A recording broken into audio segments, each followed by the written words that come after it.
Boa noite, queridos. Muito bom estar com vocês aqui.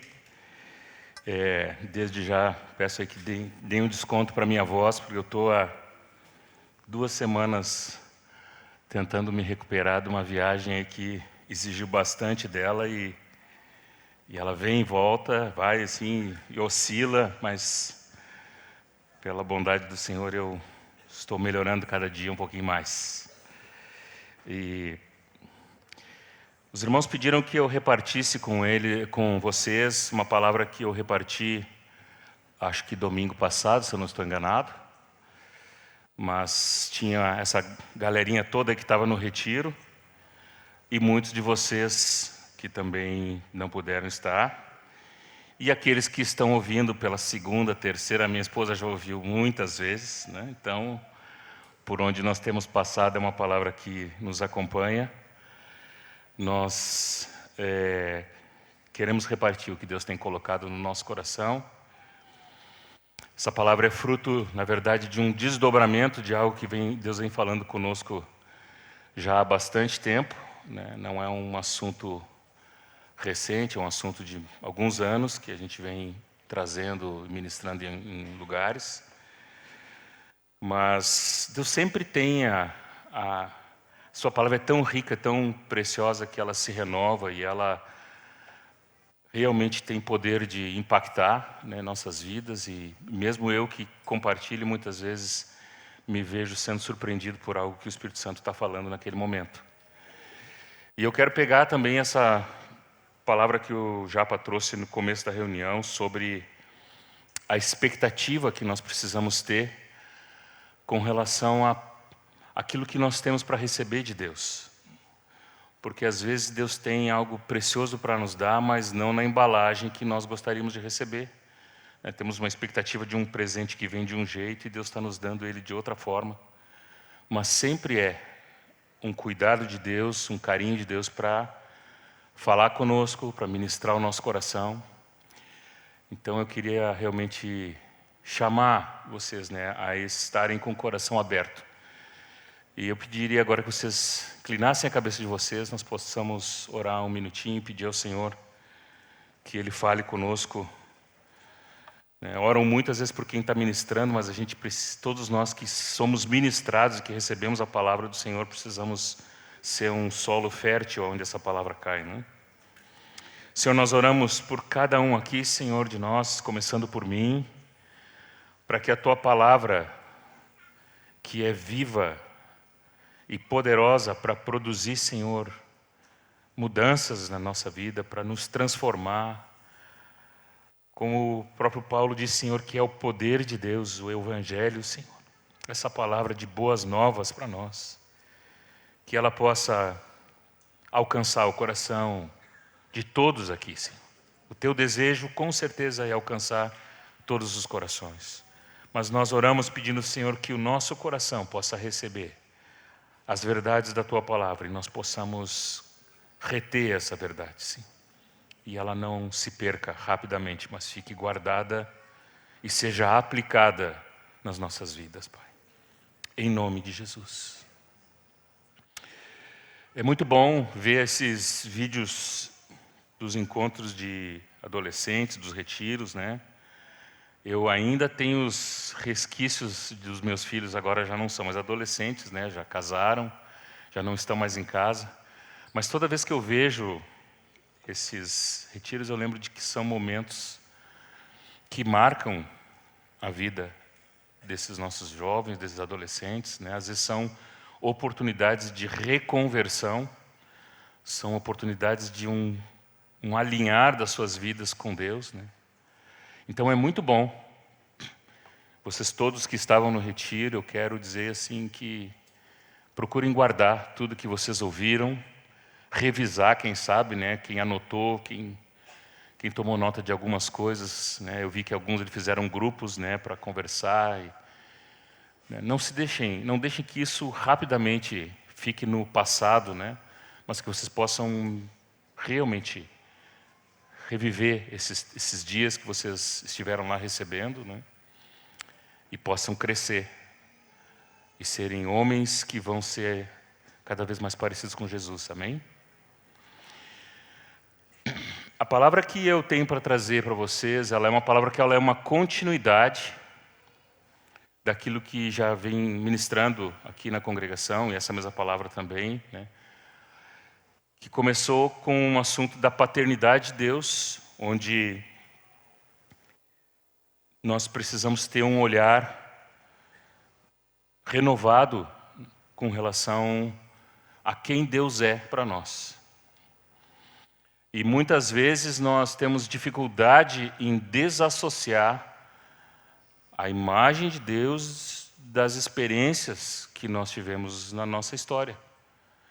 E é normal que muitas vezes a gente tenha mesmo que não se perceba, a gente tem uma ideia, uma concepção de quem Deus é a partir da nossa experiência de relacionamento com Deus, com o nosso pai terreno, aquilo que nós associamos com Deus, né?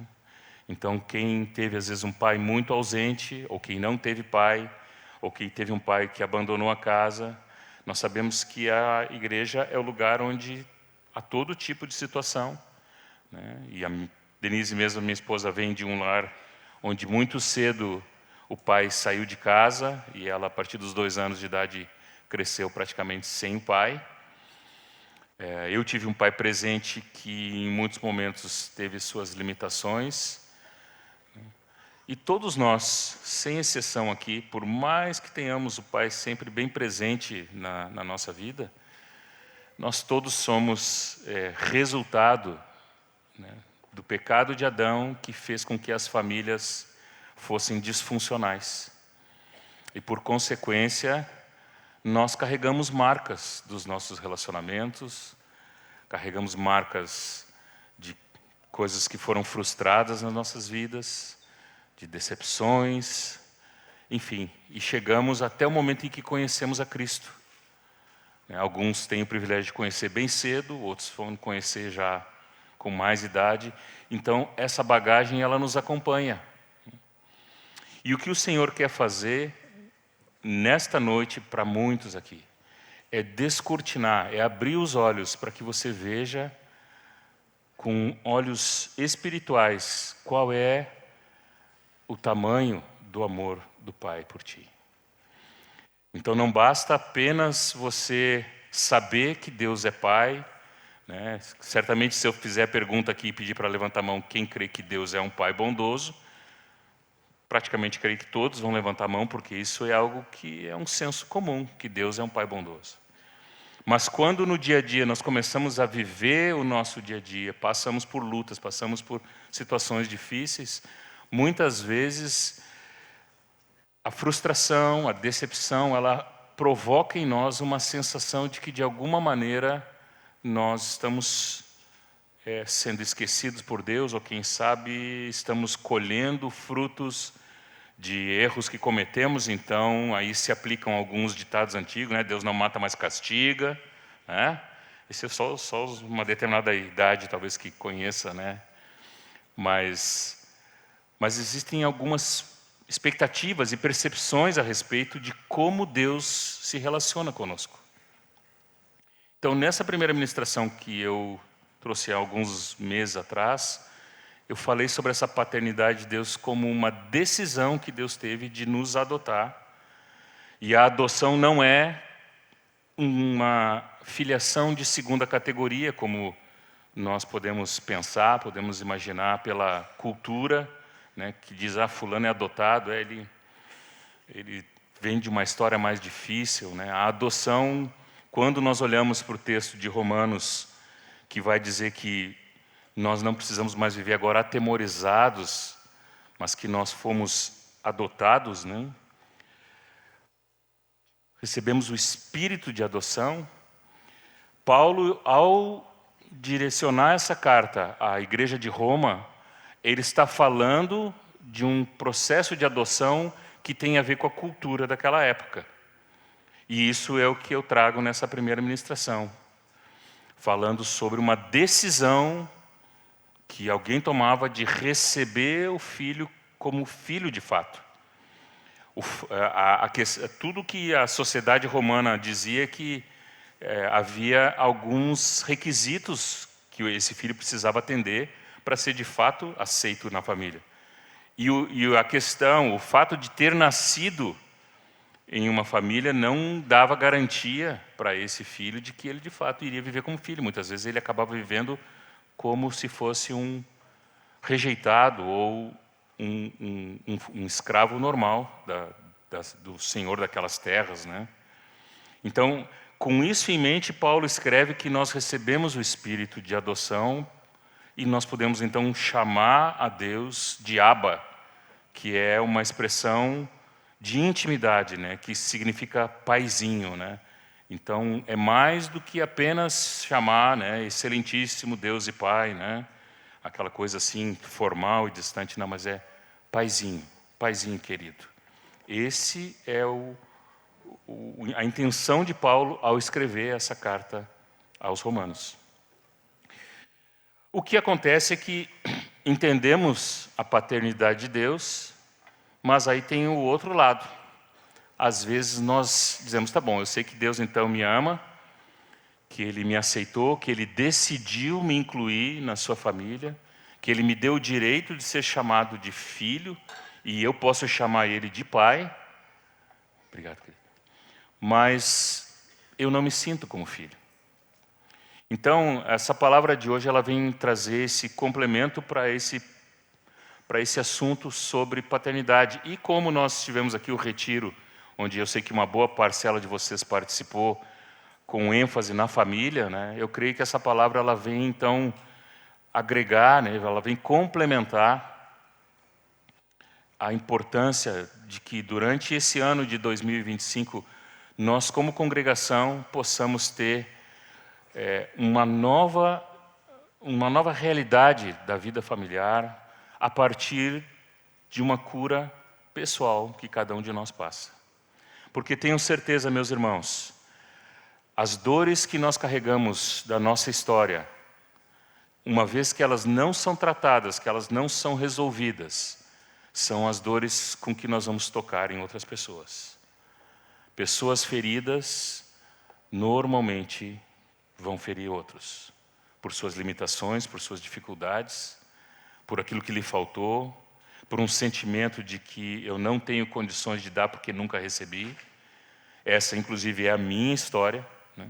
Durante muitos anos de casado, eu tive um relacionamento difícil, tanto com a Denise como com os filhos, porque eu me sentia realmente bloqueado para expressar.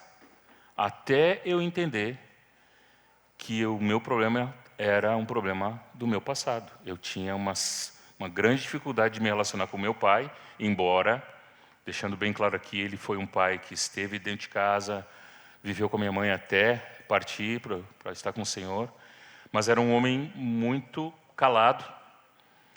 E eu disse aqui, e volto a repetir, às vezes o silêncio ele é tão danoso quanto alguém gritar com o outro, alguém maltratar, né?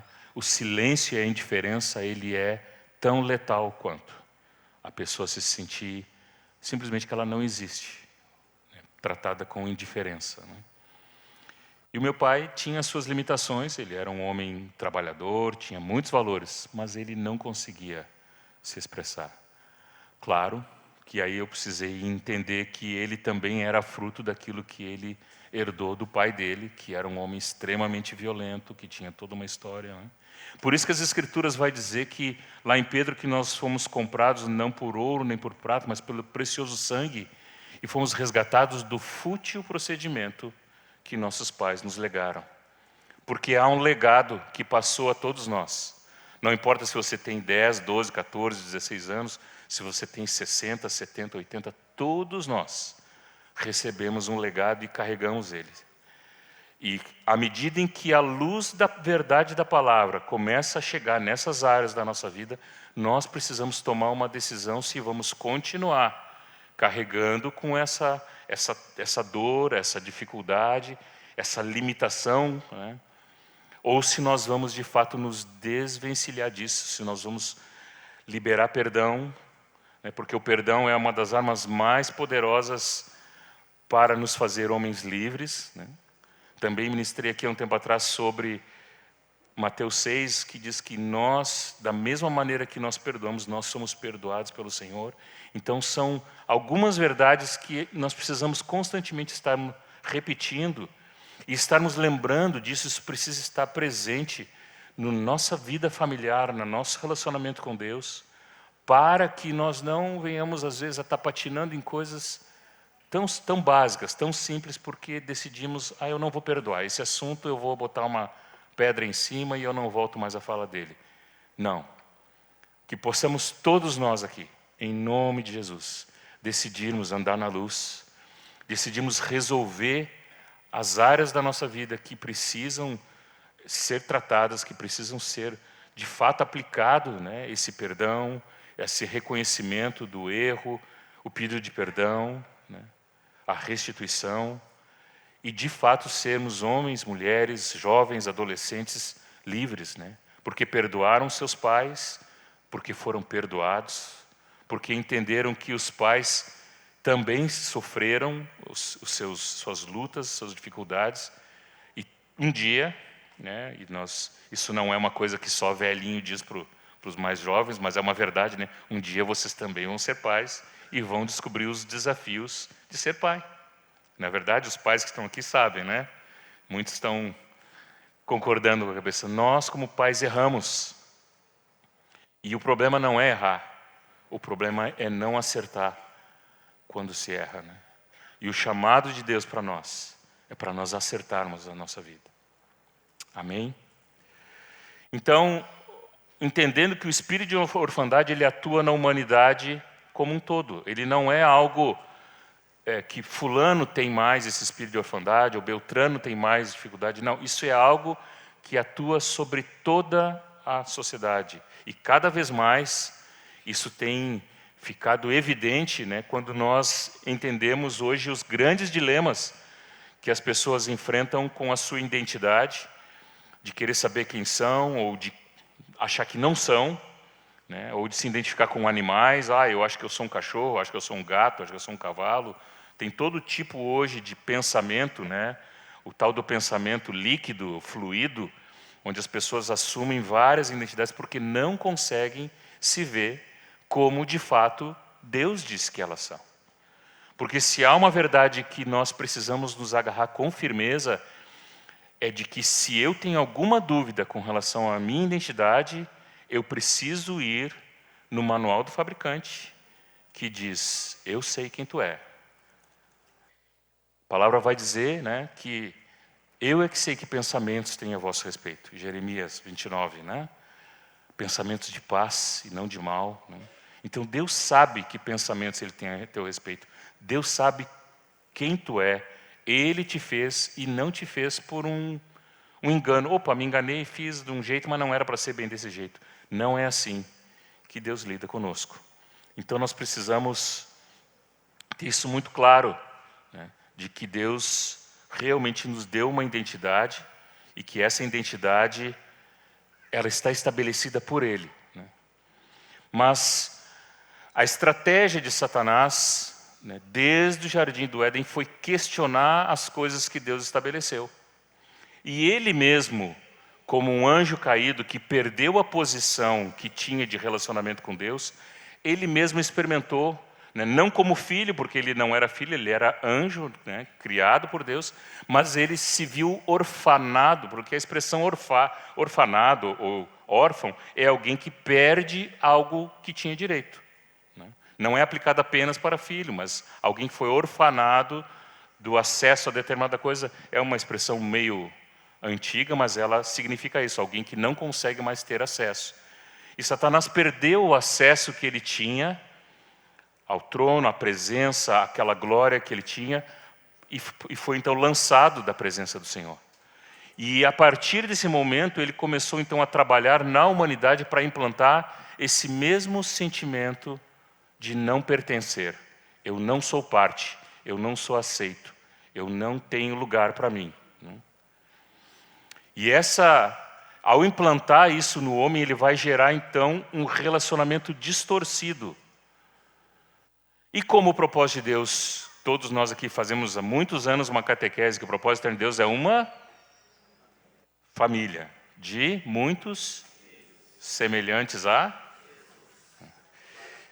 Se esse é o objetivo de Deus, né, que nós sejamos uma família de muitos filhos semelhantes a Jesus, que vão trazer glória para o Pai, onde vocês acham que vai ser o lugar que o inimigo mais vai tentar distorcer, destruir e desconstruir aquilo que Deus estabeleceu? Vai ser na família. Porque se a família é onde Deus estabelece as coisas, é ali que Ele vai trabalhar. Então, nós não podemos ignorar que esse é o intento do inimigo. Nós não podemos achar que, em algum momento, não, talvez o diabo aqui não queira fazer tanto dano. Queridos, ele sempre vai querer roubar de cada um de nós a experiência do relacionamento familiar, a experiência dessa vida em família, porque é essa vida em família que Deus projetou para o homem, que reflete a própria unidade do Pai, do Filho e do Espírito Santo. Quando Deus instituiu a família, ao criar o homem e a mulher, Ele disse, eu vou colocar nesse homem e nessa mulher a essência do relacionamento que eu tenho. Pai, Filho e Espírito Santo desfrutavam de harmonia e de um relacionamento pleno. E esse era o desejo que Deus tinha para o homem.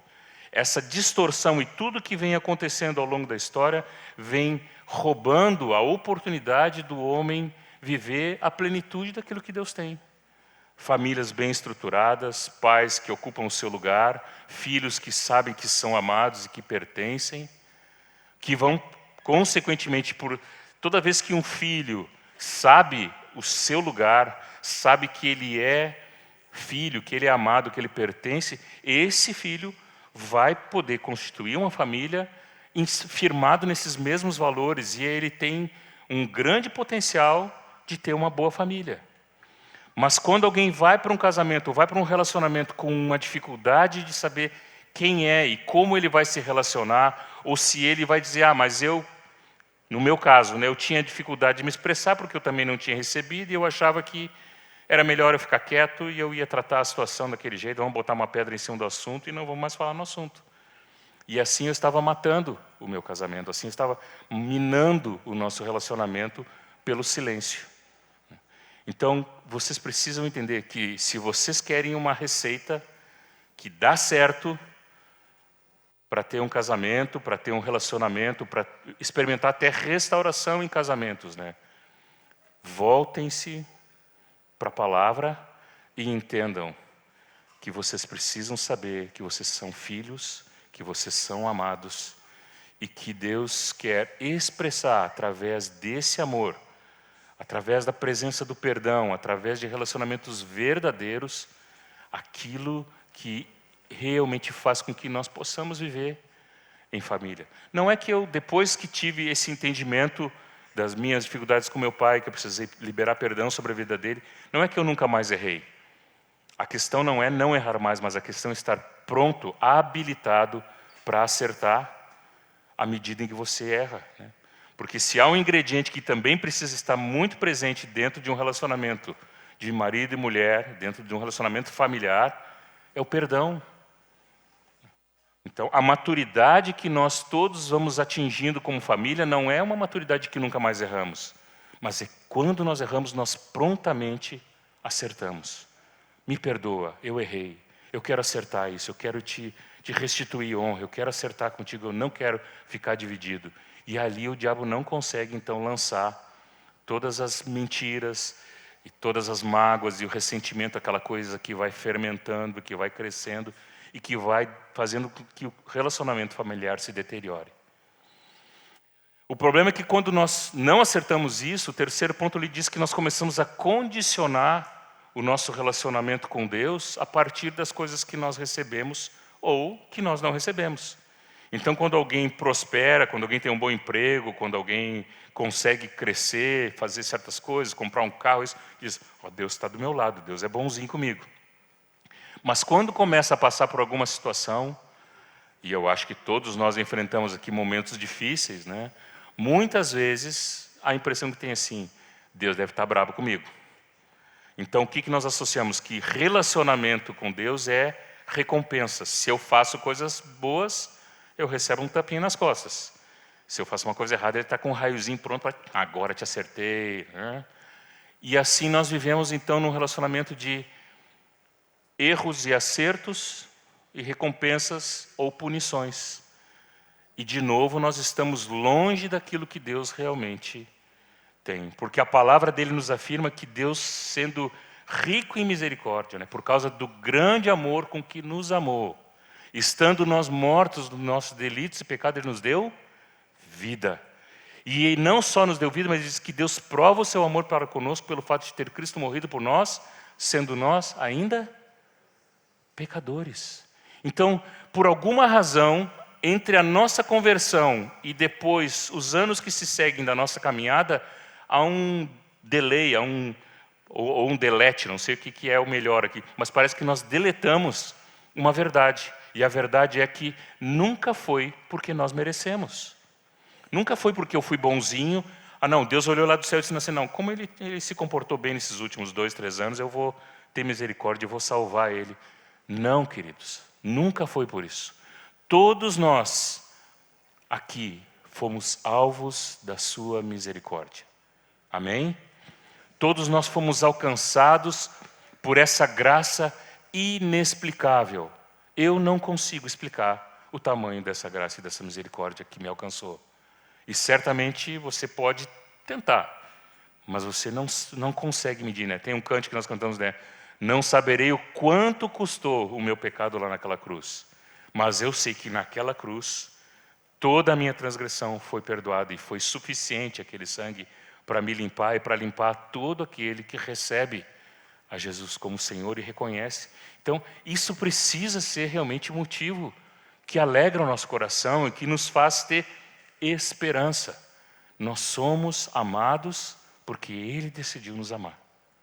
Não foi porque nós somos bonzinhos, não foi porque em algum momento Ele disse assim, vou dar uma chance para ele. Não, o amor moveu o coração do Pai e levou Ele a dar o seu Filho por amor de nós.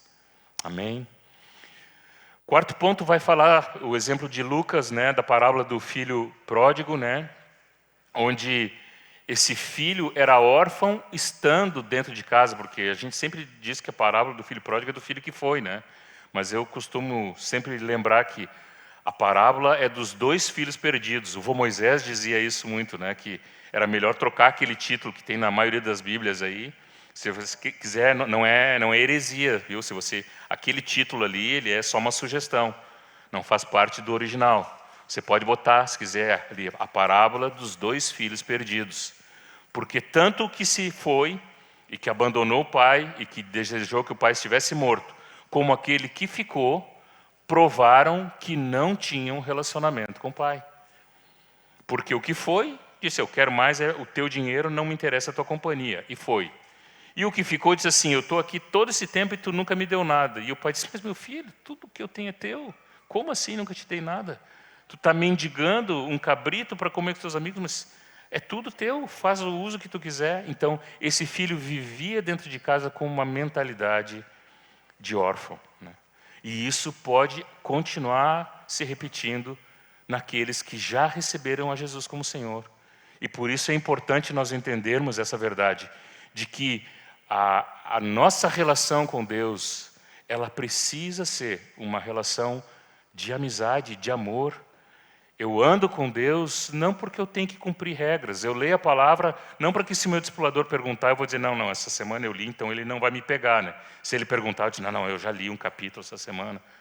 Né? Isso às vezes acontece, né? Daquelas perguntas, já leu a Bíblia essa semana? E aí o cara faz aquela cara assim, me pegou, né? Mas nós precisamos entender que o nosso relacionamento com Deus não é uma questão de cumprir tarefas. Adolescentes, prestem bem atenção no que eu estou dizendo. Relacionamento com Deus não se trata de vocês cumprirem algumas tarefas. Estou dizendo que não tem que cumprir tarefa? Não, pelo contrário. Quando o pai diz arruma o quarto, aquela bagunça, aquele quarto que está assim, que parece que houve a Terceira Guerra Mundial lá dentro, arrumem realmente, né? É importante. Mas Deus não vai amar mais você por isso, se você arrumou ou não arrumou o quarto. Vocês estão entendendo o que eu estou dizendo? Deus amou vocês e ama vocês porque Ele desejou se relacionar com cada um de vocês.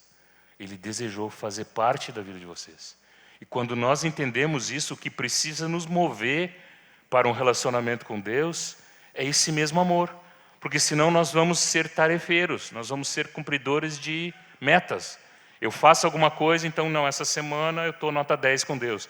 Na outra semana me estressei, briguei, chutei o cachorro, fiz outras coisas lá. Então essa semana eu já não sou tão discípulo, né? Eu já estou... Entende? Nós começamos a ter uma vida porque nós não entendemos aquilo que Deus fez por nós e qual é o lugar que nós temos que ocupar nesse relacionamento com Deus. Amém? E quando vivemos no espírito de orfandade, que é o 5º ponto ali, vai dizer que nós sempre estamos buscando preencher de alguma maneira. Tenha certeza disso. Quando nós não somos completos em Deus, nós vamos buscar preencher isso em outros lugares. Hoje, né, o grande mal que aflige a nossa sociedade como um todo é a grande quantidade de entretenimento, que gera uma sobrecarga de informação. Então nós recebemos de tudo e perdemos a essência. Às vezes nós sabemos o que está acontecendo do outro lado do mundo, mas não conseguimos saber o que está acontecendo dentro de casa.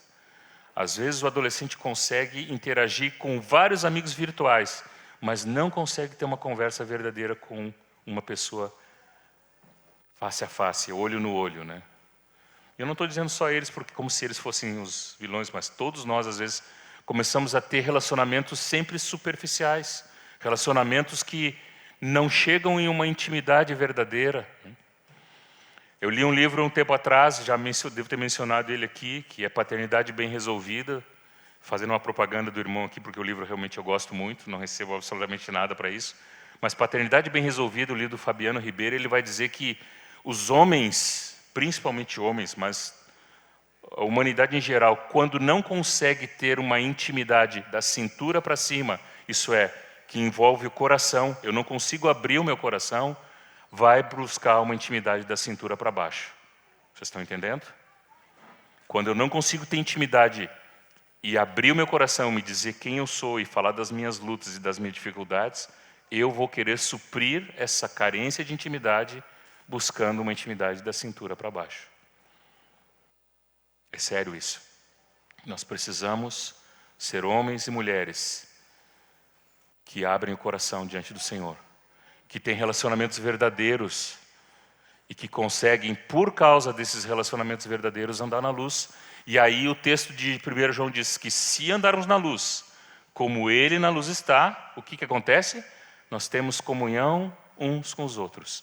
E o sangue de Jesus, seu Filho, nos purifica de todo pecado. É importante nós lembrarmos dessas palavras tão repetidas, e às vezes parece que estão ficando gastas, né? Mas em nome de Jesus não. A palavra de Deus ela não se gasta, ela tem poder de se renovar sempre, né?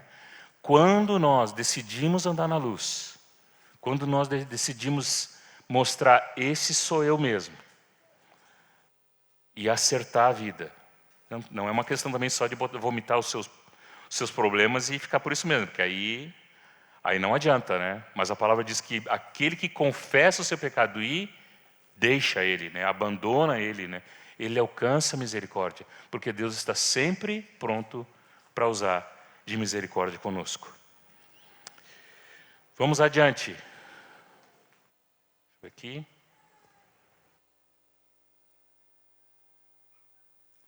Então, quando falamos de relacionamento, isso aqui é só um resuminho, né? Antes da queda, a identidade do homem era baseada naquilo que Deus disse. Então Deus disse, Adão, tu vai ter domínio sobre todas as coisas, eu estou confiando a ti, né? E tu vou te dar uma mulher, e essa mulher ele chamou de varoa, e Adão era um varão, era um homem que tinha relacionamento com Deus. A comunhão, Adão não precisava dizer, será que eu posso conversar com Deus? Eu gosto muito daquele texto que diz que na viração do dia, está lá em Gênesis no comecinho, né, diz que Deus caminhava com Adão pelo jardim. Né? Se tomasse chimarrão, provavelmente tomavam chimarrão juntos. Né? Mas havia livre comunicação. E a autoridade que Adão recebeu era uma autoridade delegada. Deus disse, Adão, eu te dou autoridade para pôr nome sobre todas os animais, sobre todas as coisas, e Adão então exercia aquela autoridade porque ele estava debaixo de uma ordem de Deus. O que acontece após a queda? A identidade do homem deixa de ser aquilo que Deus diz, e hoje então isso está muito em voga. A identidade do homem hoje é aquilo que ele sente. Não é mais aquilo que a palavra de Deus diz, não é mais nem aquilo que a biologia diz. A biologia já é algo supérfluo, não é mais algo... Não, eu nasci homem, mas eu não sinto que sou homem e acabou. E é assim que é tratado o assunto. Então se questiona aquilo que Deus fez. Colocamos em xeque a verdade absoluta de Deus e transformamos ela numa verdade relativa. A consequência disso é que também os homens começam a se relacionar com Deus e todas as religiões que vão surgindo, uma tentativa de reconexão desse homem, mas uma reconexão na base, muitas vezes, do seu esforço, inclusive naqueles, muitas vezes, chamados evangélicos, chamados cristãos, que começam a produzir um relacionamento com Deus baseado em obedecer algumas normas, algumas coisas, algumas regras, um conjunto de regras, para ser aceito num grupo, para fazer algumas coisas. E, de novo, nós estamos dizendo que aquilo que eu faço é que me habilita a ser filho, não é aquilo que Deus fez. Não é a obra da cruz que me santifica. É o meu bom comportamento, a minha atitude que me torna aceitável. Estamos longe da verdade da palavra. E por último, a questão da autoridade, ela já foi completamente perdida. Esse homem agora, ele entregou essa autoridade para todo tipo de espíritos, para todo tipo de influência. Ele já não tem mais autoridade nem dentro de casa, até porque hoje já se questiona completamente todo tipo de relacionamento familiar. E quando ele quer exercer autoridade, muitas vezes ele começa a ser um ditador, ele começa a querer impor. E aí surgem as distorções de relacionamento. E isso não é só na família, nós vamos ver no trabalho. Aí tem aquele chefe, às vezes, que é um chefe durão, que realmente impõe, que massacra os funcionários. Toda relação de autoridade, ela passou a ser tomada à força, ela não é mais algo natural.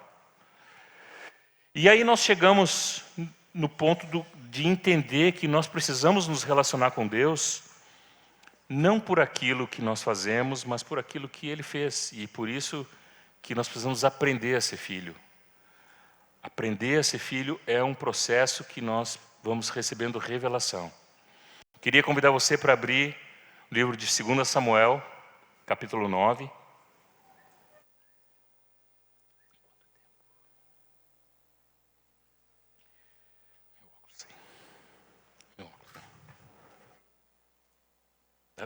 Sim.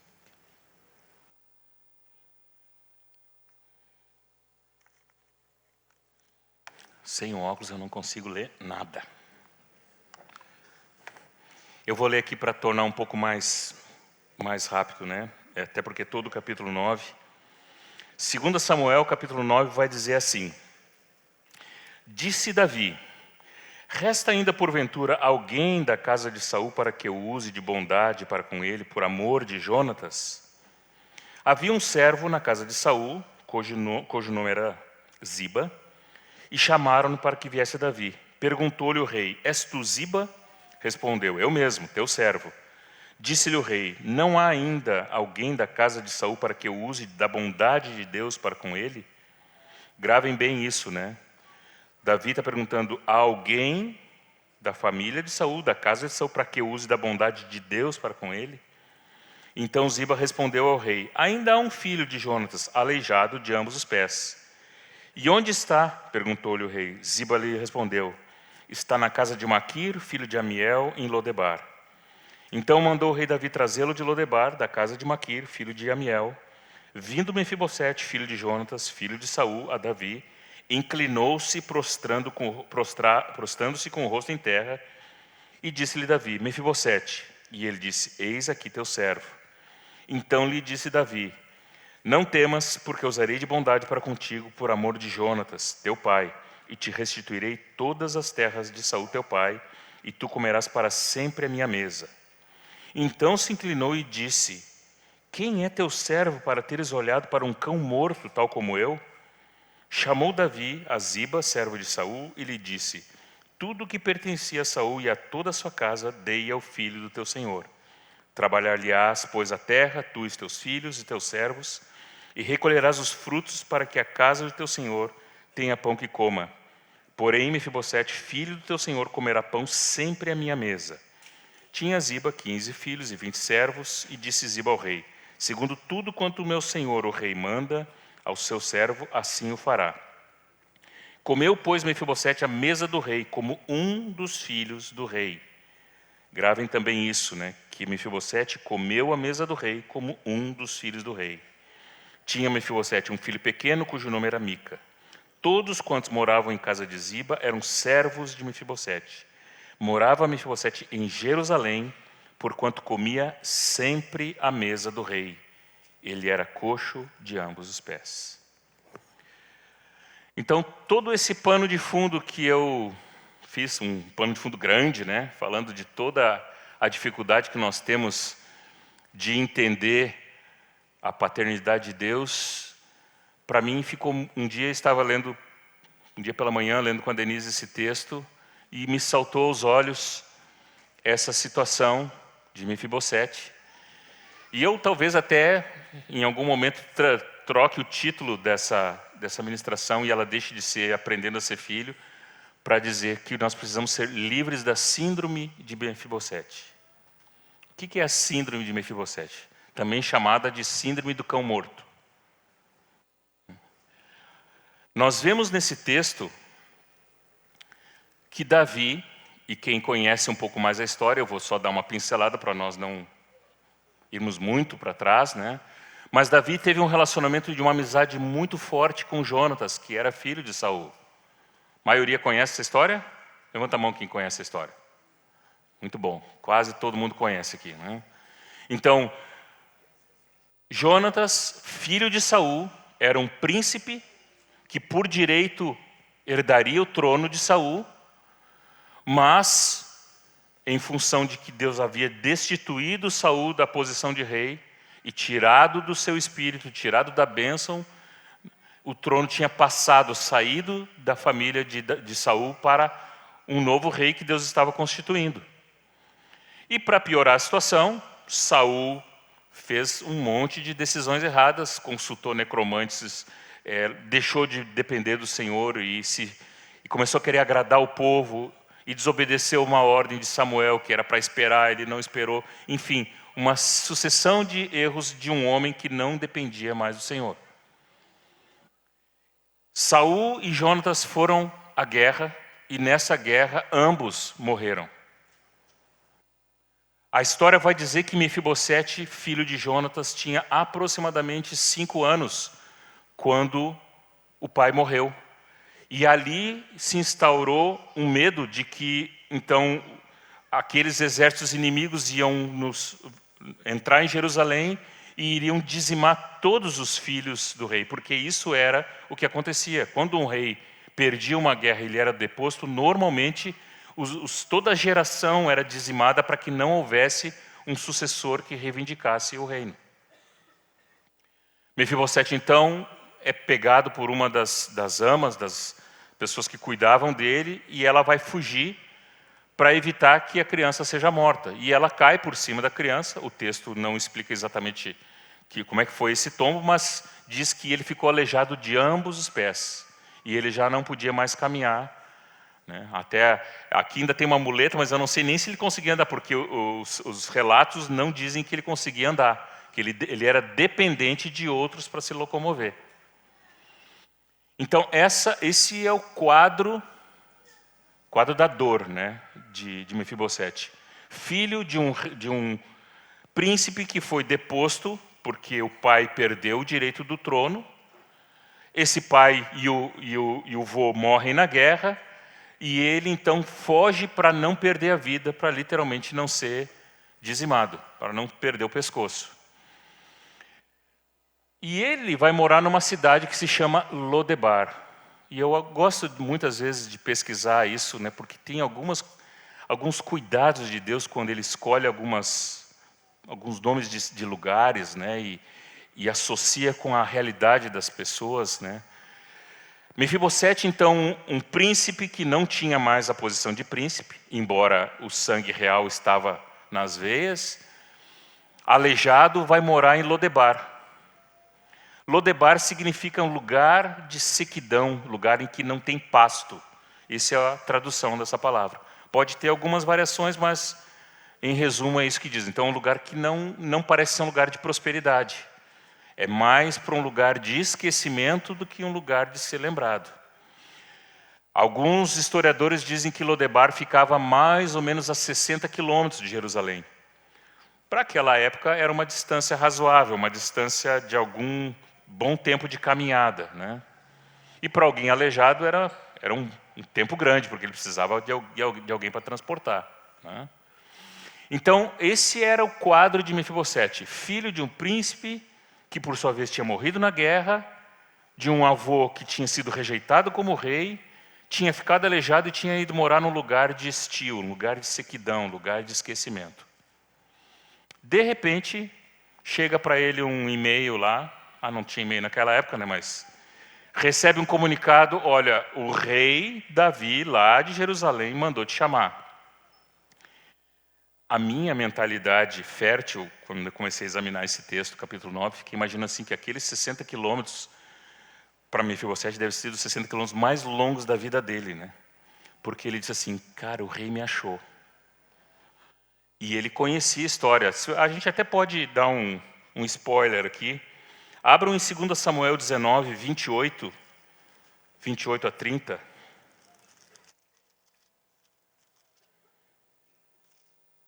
2 Samuel 19, 28 a 30. Essas são as palavras de Mefibosete quando ele se reencontra com Davi, depois num outro momento. Ele vai dizer assim, porque toda a casa de meu pai não era senão de homens dignos de morte, diante do rei meu senhor. Contudo, puseste teu servo entre os que comem à tua mesa. Que direito, pois, tenho eu de clamar ao rei? Respondeu-lhe o rei, por que ainda falas dos teus negócios? Resolvo que repares com Ziba as terras. Então houve um diálogo ali. Mas o mais importante de nós entendermos é que Mefibosete tinha consciência de que, como ele era filho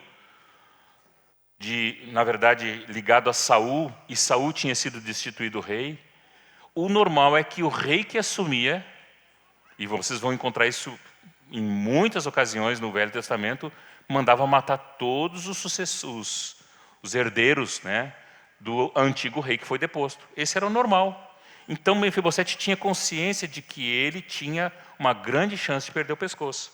Então vocês imaginam quando ele ouviu um chamado, talvez Davi não disse, olha, Mefibosete, estou te chamando, mas fica tranquilo que eu vou te dar tenho boas notícias, porque o texto vai dizer, ali voltando para 2 Samuel 9, no versículo 7, Davi dirige a palavra para ele e diz assim, não temas. Por que será que Davi estava dizendo? Eu não sei, mas eu imagino que Mefibosete talvez estivesse até tremendo, porque ele diz assim, agora vem a sentença. Qual é a sentença?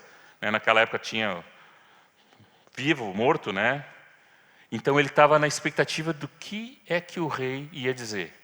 Mas o rei começa dizendo assim, não temas, Mefibosete, porque eu vou usar de misericórdia para contigo. É bom a gente entender que muitas vezes no Antigo Testamento, né, nós vamos ver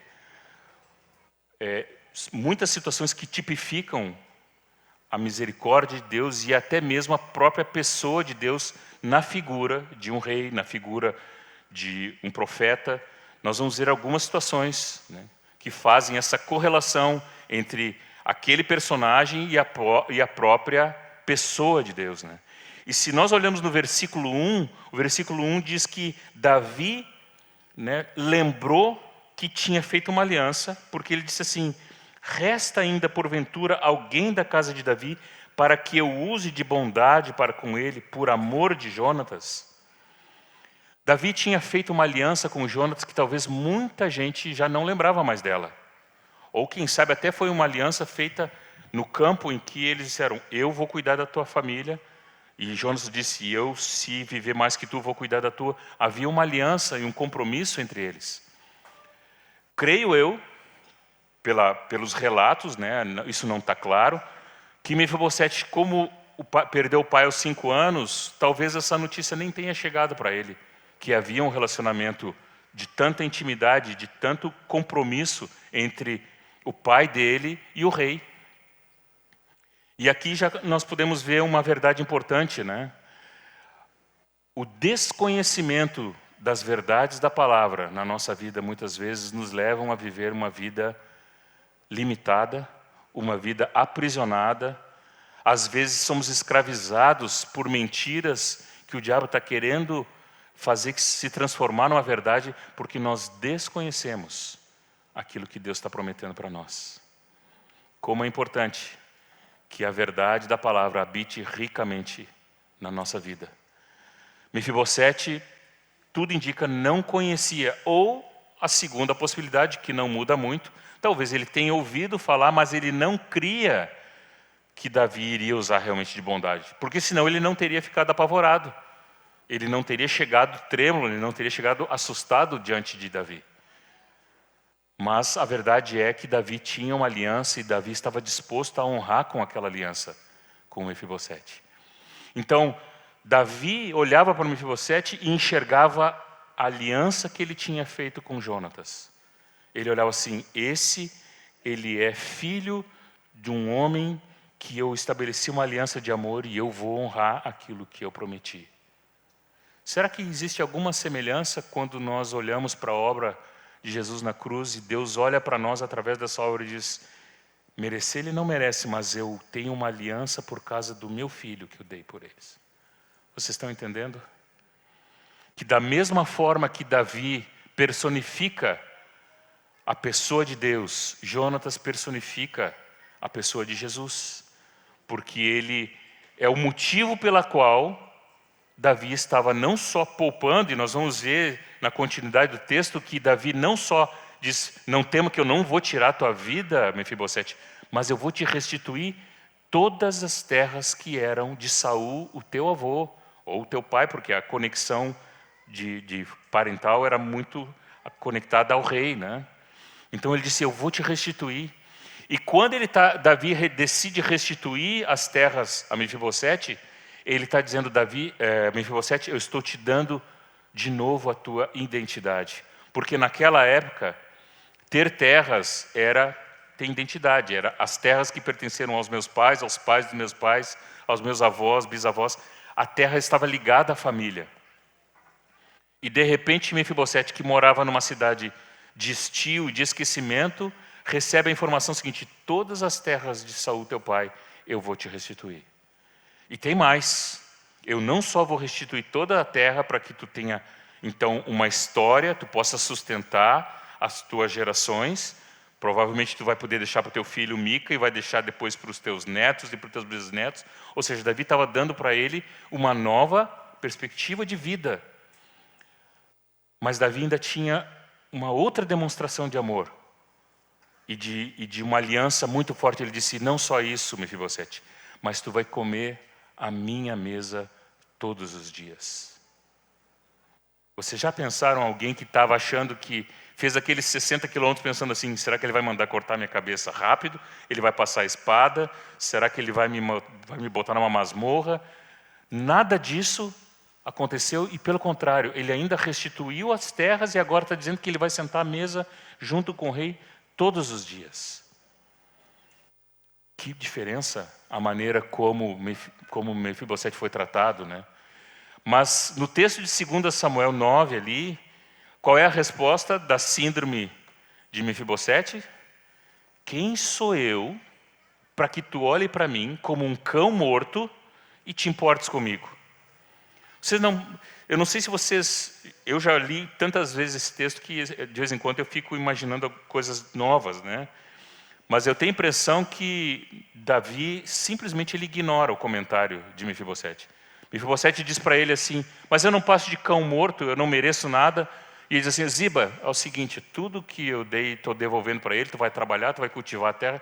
Ou seja, Davi não dá a mínima importância para a declaração de Mefibosete que ele é um cão morto. Nós precisamos entender que quando nós nos achamos o pior dos homens, quando nós pecamos, quando nós erramos, quando nós fizemos as coisas que não deveríamos e que entristecem o coração de Deus, nós ainda continuamos sendo alvo da misericórdia dele. Ele ainda continua nos amando. Ele decidiu que ia nos amar até o fim. E tudo o que hoje pode te separar da comunhão com Deus é quando você decide não aceitar o amor dele. Quando você decide que você não vai chegar na presença dele e dizer: Senhor, eu preciso da tua misericórdia. Eu preciso lembrar da aliança que foi feita lá na cruz. Eu preciso lembrar, Senhor, que nunca foi porque eu mereci, sempre foi porque tu me amou e decidiu pagar um preço pela minha vida. Isso precisa ser renovado nas nossas mentes, meus queridos. Nós precisamos renovar essa verdade no nosso coração. E isso precisa se transformar numa verdade tão forte que nós nos movemos por esse amor.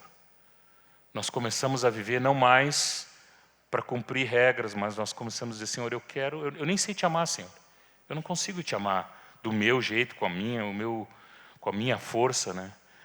A palavra de Deus vai dizer que o amor de Deus, em João vai dizer, o amor de Deus é derramado em nosso coração. Ou seja, queridos, fica tranquilo que tu realmente não consegue amar Deus porque tu pode. Até o amor que tu pode expressar pelo Senhor, ele é derramado dele sobre nós, para que nós possamos devolver para ele.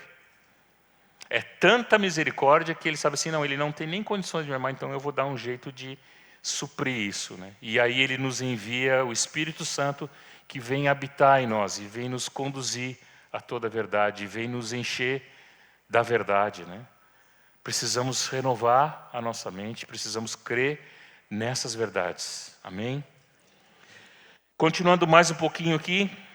Então Mefibosete não prestou atenção no que Davi disse, né? E resolveu que não merecia, né? Mas Davi diz: não, tu vai ter direito a toda a terra e tu vai ficar em Jerusalém. Então muda, esse muda aqui, mudou. Muda de uma posição de vergonha para uma posição de honra. Porque estar na mesa do rei também tinha um outro significado, né? Jerusalém naquela época era o centro de tudo que acontecia em Israel.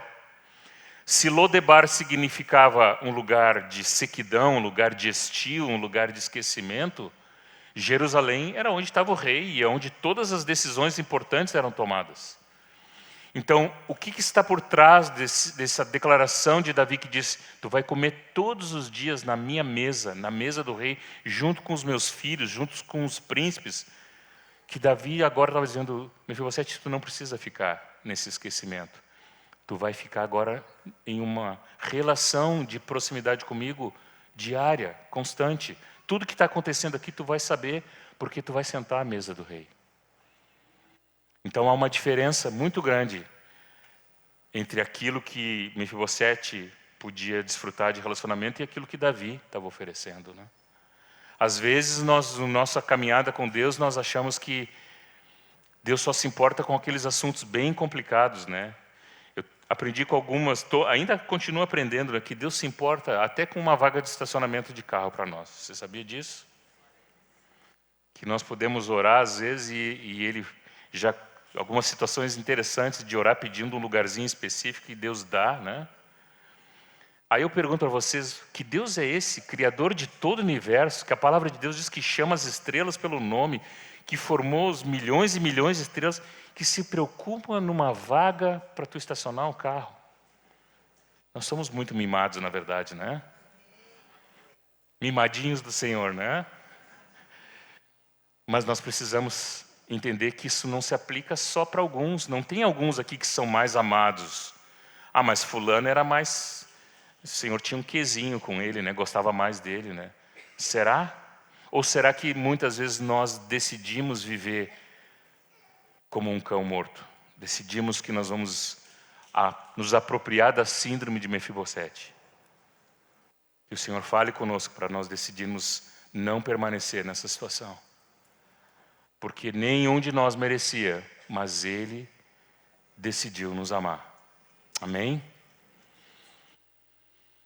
Aqui vem o famoso ciclo dos pensamentos, que talvez para muitos, até conversei com uma irmã que ela falou que isso está muito na psicologia, né?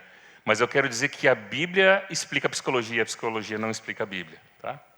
Então aqui nós temos um princípio de Deus que precisa estar fortemente enraizado nos nossos corações, nas nossas mentes, que é o texto conhecido de Romanos 12, que diz que é para nós não nos conformarmos com este século, mas transformarmos pela renovação da nossa mente, né? Para que possamos experimentar qual é a boa, perfeita e agradável vontade de Deus.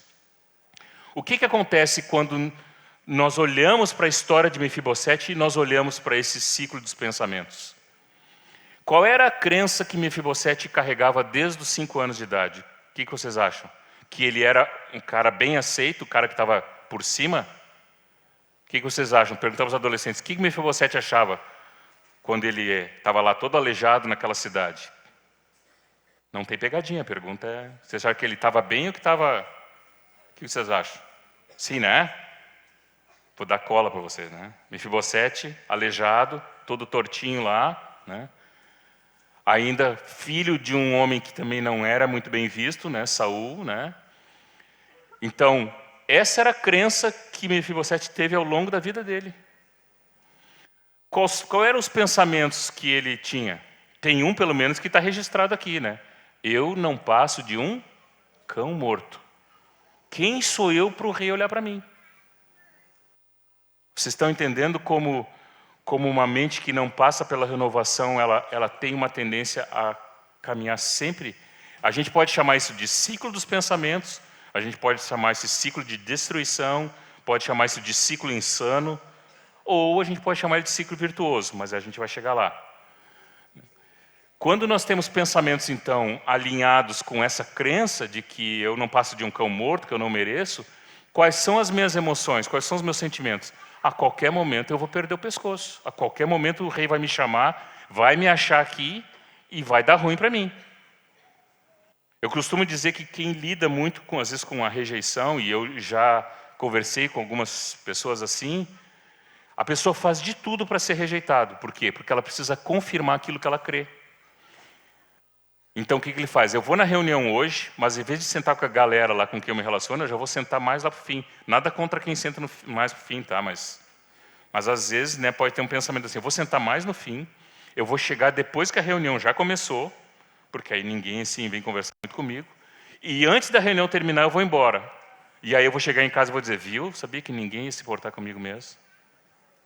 Vocês estão entendendo o que é a síndrome de Mefibosete? Essa é um típico caso. E eu garanto para vocês que essa história que eu estou contando, ela não é fictícia. Tem coisas que realmente acontecem assim. A pessoa faz de tudo para ser rejeitada, porque ela quer confirmar que ela realmente não é aceita. Então, as emoções dela afetam as ações dela, e por isso que ela senta lá atrás. Então já se transformou numa atitude. Quando ela vai embora, ela vai dizer assim, ela reforça aquilo que ela pensava. Ela diz, viu? Eu sabia que eu ia ser rejeitado. E aí ela volta a repetir esse ciclo, que pode ser também, eu nunca vou conseguir ser um bom profissional, eu nunca vou conseguir casar, eu nunca vou conseguir ter, sei lá, adquirir nada.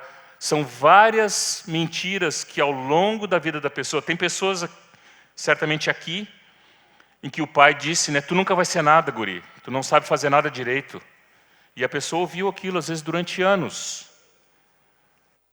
E hoje, quando ela começa um curso, ela para, ela começa a fazer um trabalho, ela para, ela entra num emprego, ela sai logo em seguida, às vezes surge até uma oportunidade boa, ela não consegue permanecer. O que essa pessoa está vivendo? Ela está vivendo a síndrome de Mefibosete. Eu não consigo, eu não passo de um cão morto. Agora, o que Deus tem para nós, né, é que a palavra de Deus precisa ser a verdade, né? E aí eu identifiquei que nós temos essas duas cidades que nós podemos viver. Ou eu vivo na miséria, na escassez, na sequidão, em Lodebar, ou eu vivo em Jerusalém. Ou a gente pode querer, hoje nós estamos na fase dos carros híbridos, né, que é meio álcool, meio gasolina, meio elétrico. Às vezes a gente está querendo ser meio híbrido, né? Então tem um dia da semana que eu acordo, não, hoje eu estou em Jerusalém, hoje eu estou amando Jesus, eu sei que Ele me convidou para sentar à mesa, né? No outro dia aí já brigou, já deu alguma coisa, não, hoje eu estou em Lodebar, hoje eu estou na sequidão, hoje não dá certo a minha vida. Então às vezes nós ficamos oscilando de um lugar para outro porque nós não entendemos que o convite de Deus para nós é um convite para estar sempre sentado à mesa com Ele. Nós não entendemos que não é porque nós merecemos, nunca foi. Quando Jesus foi batizado por João Batista, o texto vai dizer que o céu se abriu e uma voz que disse: "Este é o meu filho amado, em quem eu tenho todo o meu prazer." Quantas curas, quantos milagres Jesus tinha feito até aquele momento? Alguém sabe? Estão puxando agora na memória aí para tentar ver? Quantos? Gostei. Aí ela chegou de... Nenhum, né? Nenhum. Jesus não tinha começado o seu ministério ainda, né? Mas Jesus tinha uma posição e ele tinha clareza dessa posição. E ainda, além de tudo, ainda teve uma declaração de megafone dada por Deus, né? Este é o meu filho amado em quem tenho todo o meu prazer. Não é pelos milagres que ele vai fazer, não é nem mesmo pela morte da cruz, que vai remir o pecado de toda a humanidade, que ele vai deixar ou não de ser meu filho amado. Ele é meu filho amado. Qual é a verdade que vale para cada um de nós aqui? Nós fomos amados por Deus. Você sabia que não há ninguém na face da terra que não tenha sido perdoado? Ou, aliás, que o perdão não tenha alcançado, vamos colocar melhor para não parecer uma heresia aí, né? Não há uma pessoa nessa terra que fica fora. Porque Isaías vai dizer que todos nós estávamos desgarrados como ovelhas e estávamos todos perdidos, mas todos nós fomos alcançados. Todos todos, né? Então quer dizer que aquele homem mais terrível que você possa vir à sua memória agora, aquela situação do cara mais perdido no pecado, ele foi amado e aquela cruz foi por ele também. O que é que muda? Muda se eu recebo a Jesus e reconheço, eu aceito Ele como o meu Senhor, como aquele que pagou o preço. Essa é a condição. Então o problema não está na suficiência ou na insuficiência daquilo que foi feito. O problema está em nós. O problema não estava na decisão de Davi, porque Davi tinha certeza do que ele tinha prometido para Jonatas. O problema é que Mefibosete, mesmo depois de ouvir, porque Davi disse, não temas, porque eu vou usar de bondade contigo. Mesmo depois disso, ele disse, mas eu não mereço, eu não passo de um cão morto. Parece que são duas pessoas conversando, dois assuntos totalmente diferentes. E muitas vezes nós podemos estar fazendo a mesma coisa. Nos relacionamos com Deus na base do merecimento ou dos nossos erros, e aí diz, hoje eu mereço, hoje eu não mereço, e ficamos num constante sobe e desce na nossa comunhão com Deus, porque não entendemos o quanto Ele nos amou. Eu queria pedir para você ficar em pé.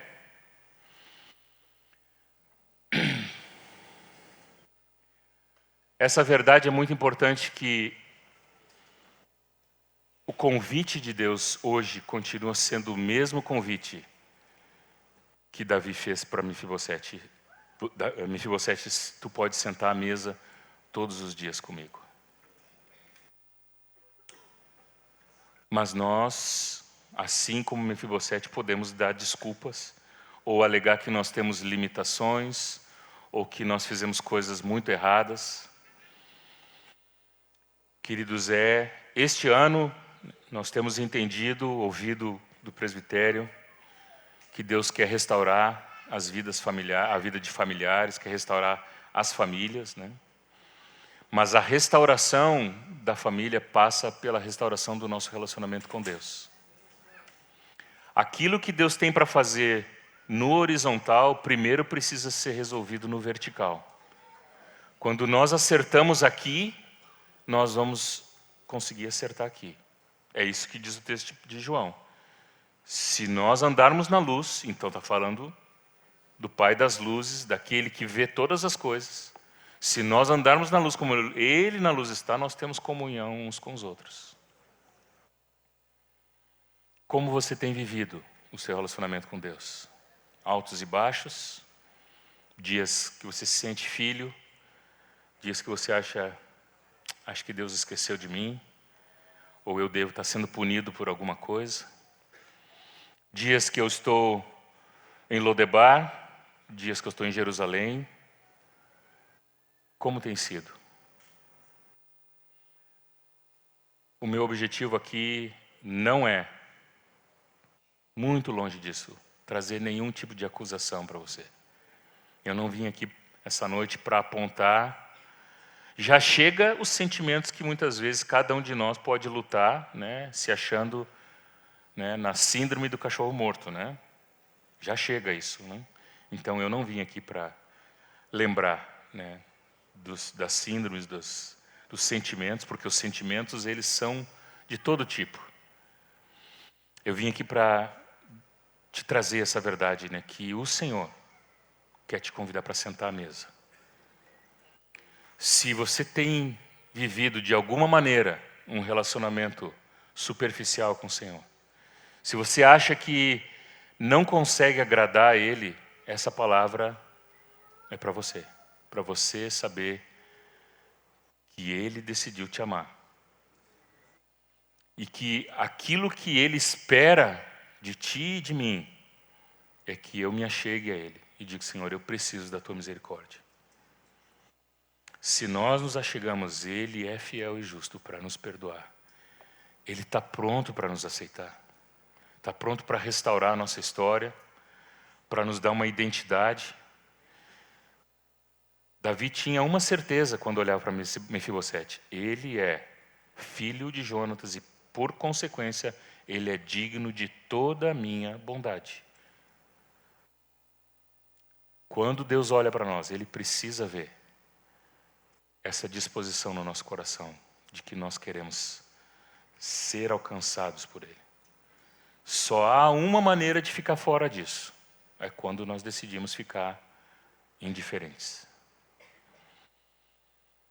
Não quero fazer nenhuma comoção, mas eu quero te convidar. Quem sabe hoje tu precisa renovar a tua aliança com o Senhor. Quem sabe hoje é dia de dizer: Senhor, eu venho há horas lutando com os meus pensamentos. Eu venho há horas nesse ciclo insano de achar que eu não mereço, eu não consigo, não vai dar certo, não dá para mim. Essa vida de cristão não é para mim. Essa vida de discípulo não é para mim. O Senhor precisa mudar a tua história, mas Ele precisa que você tome uma atitude. A história não declara exatamente como foi, apenas diz no final do capítulo 9, diz que Mefibosete pôde sentar à mesa do rei todos os dias. E eu creio que para mim é suficiente, que Mefibosete pôde sentar à mesa do rei. E quando ele sentava na mesa do rei, tinha uma coisa interessante que acontecia. Toda a sua limitação de aleijado ficava coberta, porque ele estava sentado à mesa do rei. O Senhor conhece a minha e as tuas limitações. E Ele não é daltônico ou tem problema de visão como eu, não consigo ler sem óculos, né? O Senhor vê tudo. Mas Ele te convida a sentar à mesa do rei, para que tu saiba que tu tem um lugar diante desse rei, que é teu, para ser filho, para ser da linhagem real. Se você quiser vir aqui à frente para orar, para quem sabe edificar um altar diante do Senhor, dizer: Senhor, eu quero alinhar contigo essa minha dualidade, que tem horas que eu estou de um jeito, tem horas que eu estou do outro, né? quero te convidar para vir aqui, não por constrangimento, você não tem que me agradar. O que eu mais tenho dito aqui é que você não precisa me agradar e agradar ninguém aqui, né? Não tem ninguém nesse salão aqui que você precisa agradar, a não ser o Senhor, que conhece teu coração. E se você quiser vir aqui à frente, dizer: Senhor, eu quero sentar à mesa de novo. Eu não quero sair desse lugar à mesa. Me perdoa, Senhor, porque talvez muitas vezes eu tenho sido teimoso. Tu está me chamando de filho e eu quero viver como um cão. Mas tu já disse que eu sou filho. Acerta com o Senhor. O Senhor está te chamando para perto. Ele está dizendo que tu é filho. Aprende a viver isso. Renova a tua mente hoje. O renovadamente, ele não vai ser um passe mágico que vai acontecer aqui e você nunca mais vai lutar com a sua mente. Mas aqui hoje você toma uma decisão. Senhor, eu não quero continuar pensando como eu sempre pensei. Eu quero renovar minha mente e pensar de acordo com a tua palavra, Senhor. A tua palavra, ela tem que ser suficiente para mim. Ela tem que ser suficiente para mim. Não é o que os outros dizem, não é a opinião nem dos irmãos aqui. Não é isso que conta, Senhor. É o que a tua palavra diz. A tua palavra, ela é suficiente, ela é a verdade, Senhor. Nós vamos orar. Queremos abençoar. Vocês queremos impor nossas mãos sobre a mente de vocês. Aqueles que têm algum relacionamento de comunhão com esses irmãos que estão aqui na frente. Quero pedir que você venha aqui, você dobre o joelho ao lado desse irmão. E nós vamos orar agora para que as escamas que muitas vezes estão sobre os nossos olhos e que nos impedem de ver o amor, a bondade, o cuidado de Deus, possam cair e nós possamos de fato ver Deus como esse Pai amoroso, esse Pai que nos ama tanto assim. De novo, você não precisa associar a imagem de Deus com os relacionamentos que você teve. Eu sei que tem pessoas aqui que tiveram problemas sérios com os pais. Faltou o pai presente na tua vida, na tua infância, ou mesmo hoje ainda é um relacionamento difícil com teu pai, com tua mãe. Mas o Senhor, Ele está te dizendo: eu te amo com um amor que é muito maior do que o amor que o teu pai e a tua mãe pode te dar. Não existe ninguém maior nesse universo que pode te amar como Ele. E a declaração dele para ti é: você é filho e é filho amado. Então recebe esse abraço do Pai. Recebe essa declaração de que você é aceito.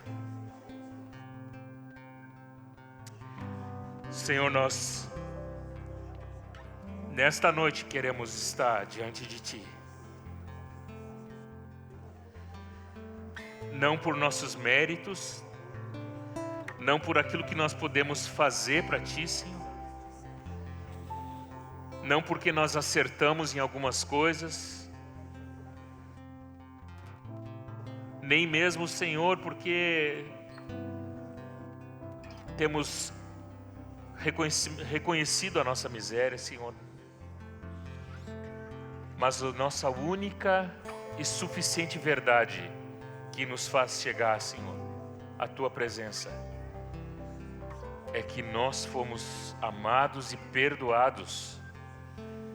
Aquela obra lá na cruz foi suficiente, Senhor, para que todo aquele que reconhece essa obra, que se achega diante de Ti, baseado na obra da cruz, ele é aceito, Senhor. Vem, Senhor, com o Teu abraço de Pai, envolver a vida dos meus irmãos aqui, Senhor. Senhor, muitos aqui ao longo de anos têm ouvido mentiras a seu respeito. Muitos aqui, Senhor, carregam um fardo de coisas que ouviram de pessoas importantes na sua vida que disseram: tu não consegue, tu não dá para as coisas, tu não pode, tu nunca vai fazer coisas certas, tu não é bom. E isso se transformou, em muitos casos, uma verdade absoluta, Senhor. Mas, Senhor, tu é poderoso para remover essas mentiras instaladas na mente desses amados aqui, Senhor. E que a tua palavra, que é a verdade, ela não é uma verdade, ela é a verdade, Senhor. Ela possa ser implantada na mente e no coração dos meus irmãos agora, pelo poder que há na ação do teu Espírito Santo que nos conduz a toda a verdade. Te derrama, Senhor, sobre a vida de cada um aqui, Pai. Renova a esperança daqueles que não têm mais esperança, Senhor. Daqueles que vez após vez têm se deparado com o fracasso, Senhor. Dá a eles um novo olhar para entender, Senhor, que em Ti sempre há um lugar à mesa, Senhor. De que Tu não chamou ninguém para ficar no esquecimento. Se Tu, Senhor, fez questão de deixar registrado na Tua palavra que Tu chama todas as estrelas, que são bilhões e bilhões, e que foram apenas criadas para produzir luz. Quanto mais, Senhor, a cada um que está aqui, que Tu deu um nome, que Tu tem uma história, Senhor. Por quem Tu deste o Teu Filho, e a quem agora Tu quer, Senhor, constituir como sacerdócio real, nação santa, Senhor. Quanto mais, Senhor, esses aqui valem para Ti, Senhor. Senhor, traz a Tua cura sobre o coração dos meus irmãos, para que eles, uma vez curados, possam também ser mãos que curam a outros, Senhor. Cura os corações que estão, Senhor, sobrecarregados, para que saibam que em Ti sempre há alívio do fardo, Senhor. Por favor, Senhor, manifesta, Senhor, a Tua bondade. Nós estamos diante do Rei dos Reis, do Senhor dos Senhores. E o Teu olhar para nós é um olhar de bondade, Senhor. E a Tua palavra para nós é: não temas, mas tem bom ânimo. Restitui, Senhor. Restitui uma vida plena contigo, restitui uma vida em abundância contigo, Senhor. Oramos aqui também pelos pais que estão aqui nessa noite, para que sejam, Senhor, cheios da Tua presença e recebam a Tua paternidade, porque muitas vezes também os pais se sentem incapazes de expressar o Teu amor, Senhor. Mas Tu tens para esses pais uma porção. Tu queres curar a paternidade de muitos homens aqui essa noite também, Senhor. Para que eles possam começar a amar os filhos como nunca amaram antes, Senhor. Toca no coração de muitas mães aqui que carregam a dor, a frustração de ano após ano, de relacionamentos que foram ficando truncados, foram ficando endurecidos. Tu pode restaurar todas as coisas, Senhor. E não só Tu pode, como Tu quer restaurar, Senhor. Traz um novo pensar sobre a Tua igreja, Senhor. Tua igreja precisa pensar de acordo com a Tua palavra, Senhor. Tua igreja precisa ser renovada na verdade, Senhor. Oramos por todos nós aqui, Ninguém precisa ficar de fora, Senhor. Ninguém aqui é excluído da Tua misericórdia, da Tua bondade, Senhor. Todos, Senhor, sem exceção, são chamados.